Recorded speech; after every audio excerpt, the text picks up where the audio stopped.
নমস্কার, সৌভিক দাস বলছি। আজকে একটু অন্যরকম একটা গল্প বলি। গল্পটা হচ্ছে একটা ব্রাহ্মণের গল্প। ব্রাহ্মণ সারা জীবনে অনেক উপকার করেছে মানুষের, এবং সে স্বর্গে যাওয়ার জন্য যোগ্য। এবারে যখন যমরাজের যারা মানে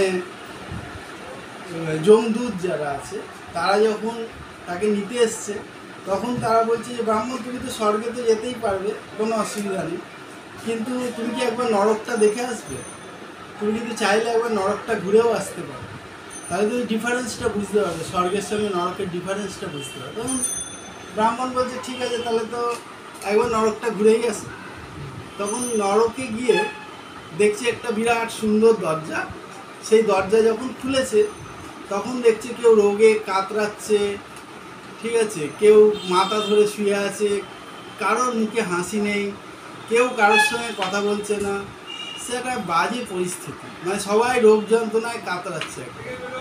এই মুভমেন্টে হঠাৎ করে ঢং করে একটা ঘন্টা বাজলো, এবং যে আর কি মানে খাবারের টাইম, সেই খাবারের সময় দেখা গেল যে একটা বড় চামচ হাতের মধ্যে মেরে দিয়েছে।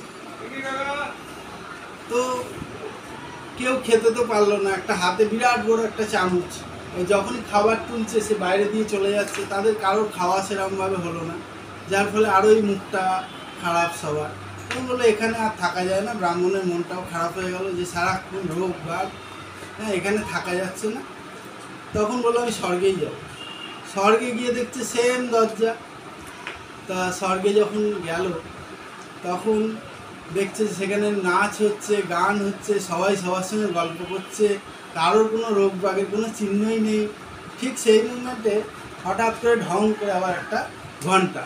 তখন এই ব্রাহ্মণ ভাবছে এইবার দেখবো, হ্যাঁ, যে নরকে যেরকম প্রবলেম ছিল, তখন দেখে সবার হাতেই ওরকম একটা চামচ মেরে দিয়েছে। এইবারে দেখছে যে সবাই একটা ডিস্টেন্স মেনটেন করে, হ্যাঁ, এ ওকে পায়েস খাওয়াচ্ছে, ও ওকে ক্ষীর খাওয়াচ্ছে, ও ওকে পোলাও খাওয়াচ্ছে, ও ওকে আলুর দম খাওয়াচ্ছে, সবাই সুন্দরভাবে খাওয়া দাওয়া কমপ্লিট। তারপরে আবার যে যার নাচ দেখছে, গান দেখছে, কারোর কোনো শরীরে কোনো প্রবলেম নেই। তো এইটাই হচ্ছে ডিফারেন্স। এই গল্পটার যে মেন যে আমরা যেটা শিক্ষণীয়, সেটা হচ্ছে স্বর্গ নরক কিন্তু এখানেই আছে। ঠিক আছে, আমরা যদি আমাদের শরীরটাকে ঠিকভাবে মেনটেন করি, আমরা যদি সঠিক খাবার খাই, তাহলে কিন্তু আমরা স্বর্গসুখ ভোগ করি। আর আমরা যদি বাজেভাবে লাইফ লিড করি, আমরা যদি নিয়মকানুন না মানি, তাহলে কিন্তু আমরা আমাদের এখানেই নরক যন্ত্রণাটা ভোগ করে যাব। যেমন দেখেন, সুগার হয়েছে, সুগারে কিছু খেতে পারবে না, মুখের সামনে অনেক খাবার কিন্তু খেতে পারছে না। ঠিক এরকম বিভিন্ন রোগের জন্য খাবার দাবার বন্ধ হয়ে যাবে। তো আপনারা নিয়মিতভাবে শরীরচর্চা করুন, ভালো থাকুন, এবং খাবার দাবারটা ঠিকভাবে খান, সঠিক খাবার খান। ফলমূলের ওপরে যেমন জোর দেবেন, সেগুলো না আর একদিন একটা ভিডিও করে বলে দেবো। ভালো থাকবেন সবাই, থ্যাংক ইউ।